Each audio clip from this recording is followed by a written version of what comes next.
দেশের রাজনৈতিক অঙ্গনে এখন সবচেয়ে আলোচিত বিষয় অন্তর্বর্তী সরকারের উপদেষ্টাদের সেফ এক্সিট। জাতীয় নাগরিক পার্টি এর আহ্বায়ক নাহিদ ইসলাম ও মুখ্য সংগঠক সার্জিস আলমের বক্তব্যের পর থেকেই এই প্রসঙ্গ ঘিরে শুরু হয়েছে তুমুল আলোচনা।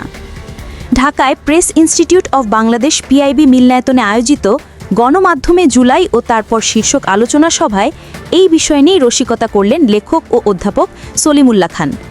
তথ্য উপদেষ্টা মাহফুজ আলম উপস্থিত ছিলেন সেখানে। সলিমুল্লাহ খান হেসে বলেন, সেফ এক্সিট এখন কারোরই নেই। একথা শুনে সভাকক্ষে হাসির রোল পড়ে যায়।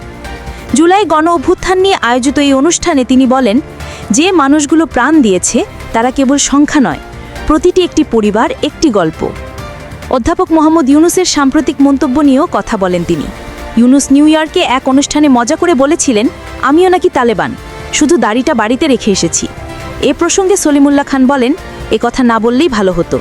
তিনি আরও বলেন, আমরা এখনও ৭২-এর সংবিধান আঁকড়ে ধরে আছি, যেন নতুন সংবিধান আনলেই দেশটা বঙ্গোপসাগরে ডুবে যাবে।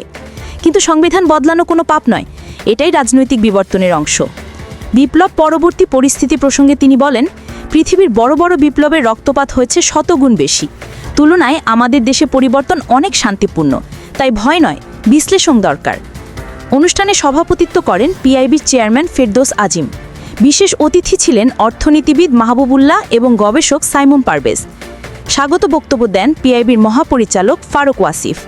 এছাড়া উদ্বোধন করা হয় পিআইবির নতুন ফ্যাক্ট চেকিং উদ্যোগ বাংলা ফ্যাক্টের ওয়েবসাইট এবং প্রকাশিত হয় জুলাই গণ অভ্যুত্থান বিষয়ক 5টি গ্রন্থ। রাজনীতির এই নতুন আলোচনায় সেফ এক্সিট হয়ে উঠেছে সময়ের সবচেয়ে গরম শব্দ, যার সূত্রপাত নাহিদ ইসলাম ও সার্জিস আলমের বক্তব্য থেকেই।